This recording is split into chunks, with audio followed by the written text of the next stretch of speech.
দর্শক, কেন্দ্রীয় শহীদ মিনারে রয়েছেন আমাদের সহকর্মী রিশাদ অর্ণব। যুক্ত হচ্ছে অর্ণবের সঙ্গে। অর্ণব, পুরো জাতি তো প্রস্তুত ভাষা শহীদদের প্রতি শ্রদ্ধা নিবেদনের জন্য। এখন এই মুহূর্তে কেন্দ্রীয় শহীদ মিনারে ঠিক কিরকম ব্যস্ততা দেখছেন জানাবেন।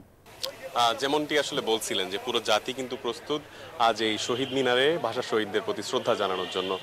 তবে মূলত যেটি বলতে চাই যে সকালে কিন্তু ডিএমপি কমিশনার বলেছিলেন যে ঠিক 12:40 যেন সাধারণ মানুষ শহীদ মিনার প্রবেশ করেন, তার আগে যেন কেউ আসলে ভিড় না করেন।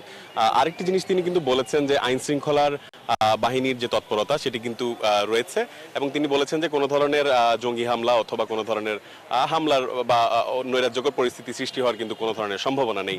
তবে আমরা কিন্তু দেখেছি যে কিছুক্ষণ আগেও কিন্তু স্পেশাল সিকিউরিটি ফোর্স যারা তাদের যে সেনাবাহিনীর যে ডগ স্কোয়াড এবং বোম ডিসপোজাল ইউনিট, তারা কিন্তু পুরো শহীদ মিনারটি ঘিরে ঘুরেছেন, দেখেছেন যে নিরাপত্তা পরিবেশ কেমন রয়েছে।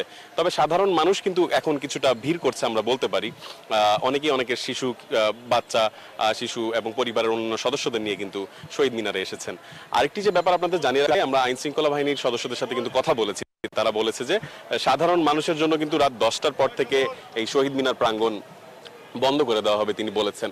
এখন কিন্তু যদি বলতে চাই যে আসলে শেষ মুহূর্তে যে ধোয়া মোছার ঝাড়ু দেওয়ার কাজ সেগুলো কিন্তু এখনো চলছে।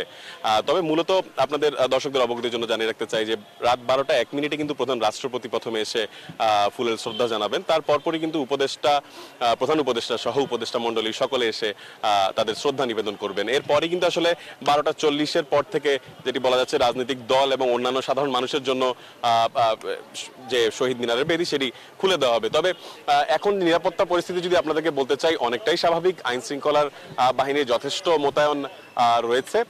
তো মূলত আসলে সাধারণ মানুষ এখন অপেক্ষা করছেন কখন আসলে তারা যে ফুলেল শ্রদ্ধা জানাতে পারবেন এইটির জন্য। এই ছিল আসলে আমার কাছে শহীদ মিনারের থেকে সর্বশেষ। অর্ণব, আপনাকে ধন্যবাদ।